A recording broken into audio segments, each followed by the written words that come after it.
আসসালামু আলাইকুম। আজকের রেসিপি ম্যাঙ্গো ডেজার্ট। তো চলুন শুরু করা যাক। আম থাকতে থাকতে আমরা এটা বানিয়ে নিই। তো প্রথমে আমি এখানে 2 কাপ মিল্ক পিঠা নিয়েছি।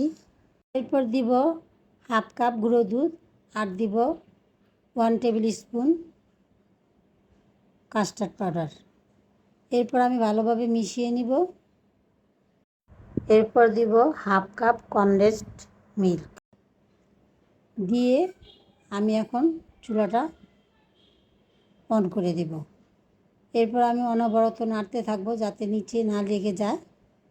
তো এরই মধ্যে আমি কিছু সাবুদানা জাল দিয়ে নিয়েছি শরবতে দেওয়ার জন্য, আর 2 কাপ দুধ আমি জাল দিয়ে বরফ করে নিয়েছি।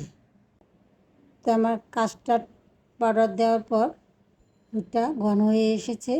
এখন আমি নামিয়ে ঠান্ডা করে নেব। চলেন এখন আমরা পরিবেশন করি। তো প্রথমে আমি এখানে আমকুচিগুলি দিব। আমি এখন 2টা গ্লাস সাজাবো, সেজন্য আমি 2টা গ্লাসে আমকুচিগুলি রেডি করতেছি। এরপর দিব আমি এখানে কাস্টার্ড, যেটা আমি তৈরি করে নিয়েছিলাম সেই কাস্টার্ডগুলি, আর দিব সাবুদানা। 2টা গ্লাসে আমি সমান করে সাজিয়ে নেব। এরপর আমি যে দুধটা আমি বরফ করে রেখেছিলাম ঠান্ডা ঠান্ডা পরিবেশন করব, সেই জন্যে সেই দুধগুলি দিয়ে দিব। তো হয়ে গেল আমার আমের ডেজার্ট বা শরবত। যদি ভালো লেগে থাকে তাহলে ফেসবুকে ফলো, লাইক, শেয়ার আর ইউটিউবে সাবস্ক্রাইব। আল্লাহ হাফেজ।